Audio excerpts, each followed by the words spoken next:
Narcissists are very jealous and envious of you, and they want to hide that. They're never going to admit that, but they are extremely jealous of you.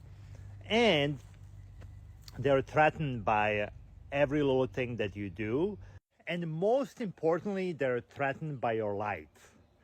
And they're going to do everything they can to dim your light.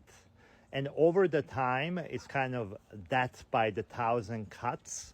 The longer you stay around narcissists, the longer you are in these kind of environments, the more and more your light gets dimmed.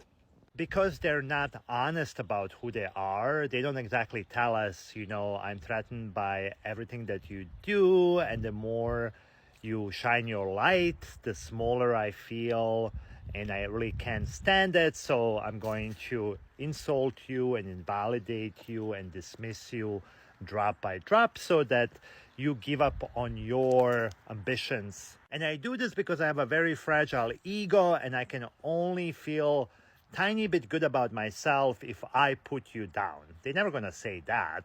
Instead, they engage in a series of manipulative techniques that in her new book, It's Not You, Dr. Ramani calls dimmer.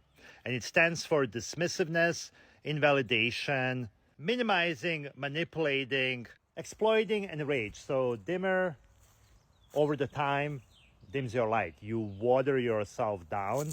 You make yourself really, really small, and you don't do that because you want to. You do this because that's the way to survive in narcissistic relationships.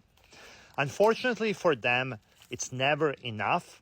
So no matter what you do, there's going to be a new ways where you're somehow threatening them. And although you walk around on eggshells, you try to avoid the R part, the rage part, but because they're so fragile, there's always new things that threaten them. There's always going to be new ways that they have to put you down and dim your light. Let's say you start exploring, you want to open up a new business, you want to start painting, you want to start making music, you want to get promoted, whatever it is that you want to do. They will start questioning you, mocking your skills. Do you remember when you did, this? Are you really sure you can do this? Or do you really think you're some kind of artist? Will play off whatever your vulnerability is to question you, mock you there, invalidating and minimizing your creative skills, aspiration. They may say something like, you must be really naive if you think that people gonna go for that. What's really important to understand, the way narcissists will often hide their anger is through passive aggressiveness. And passive aggressiveness just takes so many different formats. It could be that mocking, it could be backhanded compliments, subtle, sarcastic, undermining tones. And the key here is that there's always a plausible deniability that's built into this, so that when you question them or you start reacting, they're like, no, I didn't mean to tell you here that I don't like your music. This was just a little joke. And you can't take a joke. How do you think you're going to be able to develop music? It's always about emotional dishonesty. They're never emotionally honest. You never know where they exactly stand there. And to a lot of people, this is worse than being overtly rude, overtly mean, which is bad, but at least you know where this person is exactly. Which this also happens. So my question to you is, in what sort of ways did the narcissist show you that they are jealous, that they envy you? In what sorts of way do they dim your light and want to keep you really, really small? It's always important to remember, what are narcissists motivated by? They're motivated by supply.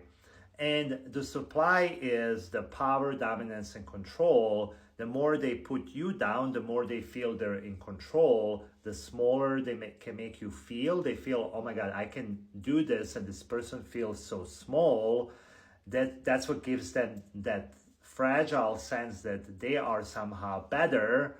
Reality is that as much as time and effort they put into all of this, and this happens over sometimes long periods of times, you still have more light than they do, and they will ever have. You're still more powerful than they will ever be. And the more you can get away from them, connecting with parts of yourselves that they have been trying to infiltrate for so long, the more you realize how much power you have. And this is why for a lot of people, they start realizing their ambitions and aspirations once they get away from narcissistic relationships, because they're not in this psychological prison of death by the thousand cuts and narcissists channeling their envy and jealousy through anger, through passive aggressiveness. It's often why a lot of people do great things once they get away from narcissistic relationships. But unfortunately, how many ambitions, how many aspirations, how many great things have been never started because person was stuck with narcissistic personalities and made himself really small and tiny, so these fragile monsters can feel okay about themselves. And even with that, they never do. That's just unfortunate. Let me know what you think about this. As always, please follow me, subscribe to my channel, share this with other people who could benefit from this. Thank you.